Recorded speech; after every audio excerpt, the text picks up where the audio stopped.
Hey folks, this is Mark Devine with Mark's Daily Brief. Thanks for joining me. Really appreciate your willingness to do this work and for your paying attention.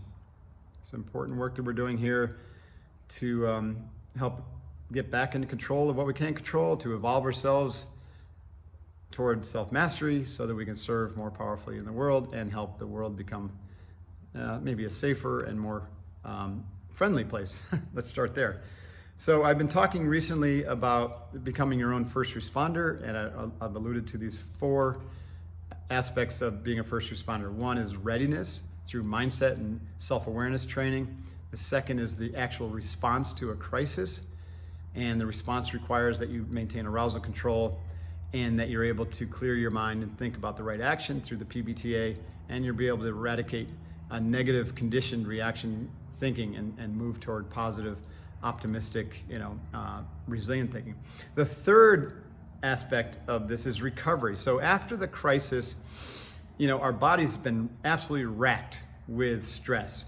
All the stress hormones have been working, even though we've been, breathing through it and working as hard as we can to make sure that our parasympathetic nervous system is overriding a little bit of that sympathetic nervous system. But you're going to be fatigued, maybe sleep deprived. You're going to be exhausted mentally and emotionally. And guess what? You got to get up and go to work the next day, or life goes on. And so a lot of us don't take the time to recover and rebalance. So the recovery phase is really important because you don't know when the next crisis is. And if you don't recover after each crisis or each threat, even the imagined ones, then over time, slowly, day by day, you're actually getting weaker and weaker until you face burnout or, some sort of disease or disorder.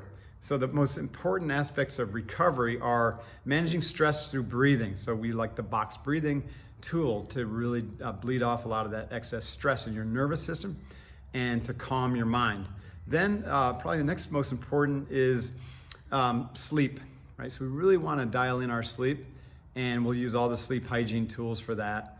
And a big part of that is also dialing in our nutrition to make sure that we're eating the right foods and eating at the right time and in the right amounts so that we can sleep and recover and rebuild and restore our energy. And then also emotional, coaching.